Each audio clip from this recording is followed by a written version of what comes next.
पहलगाम दहशतवादी हल्ल्याचा बदला घेण्यासाठी भारतानं 7 मे पासून पाकिस्तान आणि पाकव्याप्त काश्मीरातल्या दहशतवाद्यांच्या अड्ड्यांना लक्ष्य केलं। भारताचे सर्वात मोठे शत्रू आणि कुख्यात दहशतवाद्यांना यमसदनी धाडलं आणि पाकिस्ताननं सुरू केलेल्या भ्याड हल्ल्याला प्रत्युत्तर देताना भारतानं पाकिस्तानच्या 11 हवाई तळांना लक्ष्य केलं। भारताच्या या कारवाईनंतर फक्त पाकिस्तानातच नव्हे तर अमेरिकेच्याही पायाखालची वाळू सरकली आहे। कारण भारतानं पुढचं पाऊल उचललं असतं तर अणु हल्ल्याची धमकी देणारा पाकिस्तान हा स्वतःच अण्वस्त्रांचा शिकार झाला असता। म्हणून सुरुवातीला या प्रकरणाशी आमचा काय संबंध अशी भूमिका घेणाऱ्या अमेरिकेला आता लक्ष घालवण्यापासून आता पर्याय उरलेला नाहीये।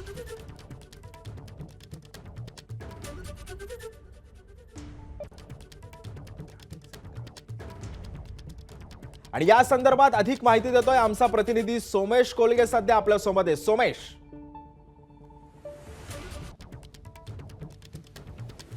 नक्कीच आपल्याला सर्वांना माहिती आहे की अमेरिकेने ज्या पद्धतीने या सगळ्या प्रकरणामध्ये परस्पर घोषणा केली आणि त्यानंतर अमेरिकेला टीकेचं लक्ष्य करण्यात आलं भारतातूनही। परंतु आत्ता जी माहिती आज सकाळी अमेरिकेच्या ट्रम्प प्रशासनाच्या काही अधिकाऱ्यांनी सूत्रांच्या हवाल्याने एका इंग्रजी वृत्तवाहिनीला पुरवली आहे, त्यानुसार त्या माहितीमध्ये त्यांनी सांगितलेलं आहे त्या आंतरराष्ट्रीय वृत्त समूहाला की आमच्याकडे अलार्मिंग इंटेलिजन्स होता भारत पाकिस्तान या युद्धाच्या एस्कलेशनच्या संदर्भात आणि या अलार्मिंग इंटेलिजन्सचा संदर्भ हा कुठेतरी अण्वस्त्र हल्ल्याच्या तयारीबाबत जोडला जातोय। त्याचं कारण असं आहे की पाकिस्तानचे पंतप्रधान शहबाज शरीफ यांनी काल शनिवारी नॅशनल कमांड ऑथॉरिटीची पाकिस्तानच्या बैठक बोलवली होती आणि नॅशनल कमांड ऑथॉरिटी ही पाकिस्तानची अण्वस्त्रांच्या वापराबाबत निर्णय करणारी एक ऑथॉरिटी आहे। तर अमेरिकेचं असं म्हणणं आहे की जर या सगळ्या संदर्भामध्ये हे प्रकरण थांबलं नसतं आणि आम्ही जर नरेंद्र मोदींना फोन केला नसता तर कदाचित याविषयीचा अलार्मिंग इंटेलिजन्स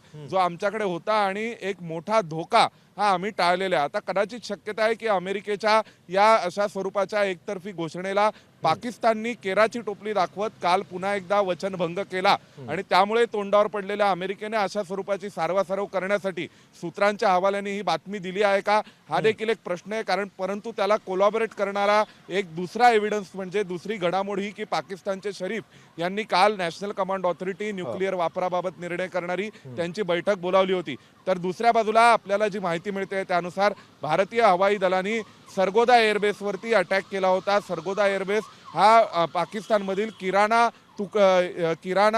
टेकड्यांजवळचा एक एअरबेस आहे।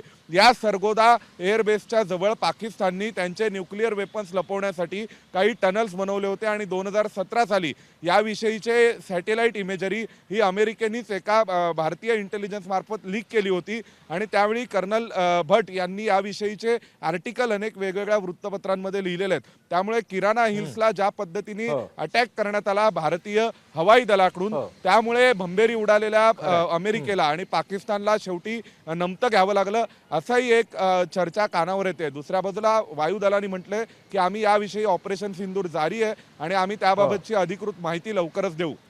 नक्कीच धन्यवाद सोमेश, तू दिलेल्या अधिक माहितीबद्दल। एबीपी माझा, उघडा डोळे बघा नीट।